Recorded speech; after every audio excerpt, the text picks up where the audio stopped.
ধান, পাট, আখ কিংবা ডাল সবখানেই আজ একটি অদ্ভুত আর অমানবিক সমীকরণ কাজ করছে। ভোক্তারা কিনছে চড়া দামে, অথচ উৎপাদনকারী কৃষক পাচ্ছে না নিজের খরচটুকুও। প্রশ্ন হচ্ছে, রাষ্ট্রের কৃষিনীতি বা 28,000 কোটি টাকার কৃষি ভর্তুকি আসলে কাকে বাঁচাচ্ছে? বীজ, সার, কীটনাশক সবকিছুর চাবিকাঠি এখন হাতে গোনা কয়েকটি কোম্পানির কাছে।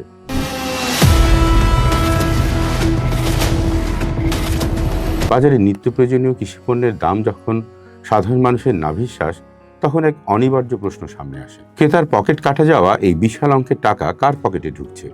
এই টাকা অন্তত কৃষকের পকেটে যে ঢুকছে না তা শতভাগ নিশ্চিত। একটি দেশের খাদ্যের যোগান যিনি দেন, সেই কৃষকের জীবন আজ কেবলই লোকসান আর দীর্ঘশ্বাসের অপর নাম। ধান, পাট, আখ কিংবা ডাল সবখানেই আজ একটি অদ্ভুত আর অমানবিক সমীকরণ কাজ করছে। ভোক্তারা কিনছে চড়া দামে, অথচ উৎপাদনকারী কৃষক পাচ্ছে না নিজের খরচটুকুও। সবাই লাভ করছে, ফরিয়া, আড়তদার, দালাল, বড় কোম্পানি।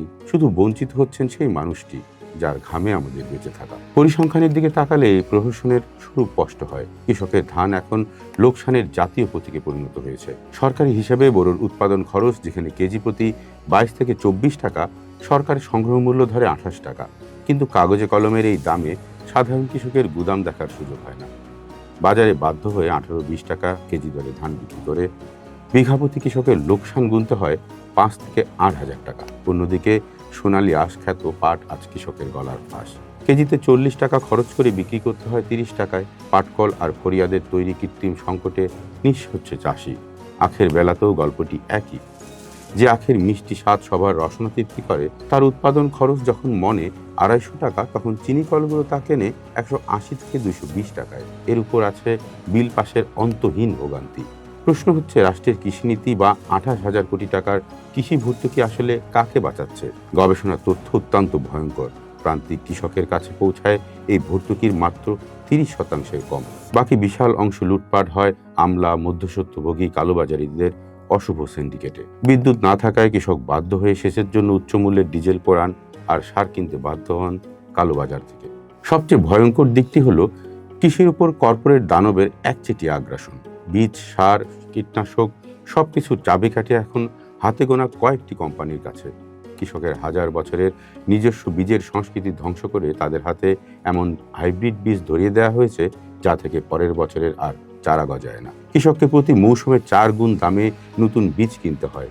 মহাজনের চড়া সুদের চাপে পিষ্ট 80% কৃষক, যাদের মাসিক আয় 10,000 টাকারও নিচে, তাদের ঘাড়েই চেপে বসেছে এই কর্পোরেট পরজীবীগুলো। কৃষকের এই শোষণের শৃঙ্খল আর চলতে দেয়া যায় না। কৃষক বাঁচলে দেশ বাঁচবে। বুলি কপচানোর দিন শেষ। এখন দরকার বাস্তবভিত্তিক কঠোর পদক্ষেপ। শস্য উৎপাদনে কৃষকের পারিবারিক বেগারশ্রমকে মূল্যের অন্তর্ভুক্ত করে তার সঙ্গে অন্তত 30 থেকে 50% মুনাফা যোগ করেই কেবল ন্যূনতম ক্রয় মূল্য নির্ধারণ করতে হবে। শুধু দাম নির্ধারণই নয়, রাষ্ট্রকে সরাসরি কৃষকের দোরগোড়া থেকে শস্য কিনতে হবে। ফরিয়াদের হাত থেকে গুদাম বাঁচাতে হবে। প্রযুক্তি আর ডিজিটাল বায়োমেট্রিকের মাধ্যমে ভর্তুকির টাকা সরাসরি কৃষকের হাতে পৌঁছানো এখন সময়ের দাবি। একই সঙ্গে প্রতি জেলায় বহুমাত্রিক হিমাগার, মাল্টিক্রপ স্টোরেজ স্থাপন করতে হবে, যাতে মৌসুমের দরপতনের মুখে কৃষক পণ্য ধরে রাখতে পারে।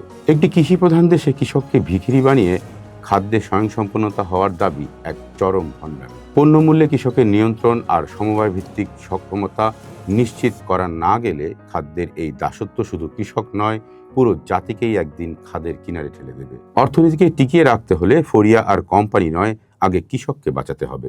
সময়ের অন্য পাঠ দেখুন, ঢাকা পেপারসের সঙ্গে থাকুন।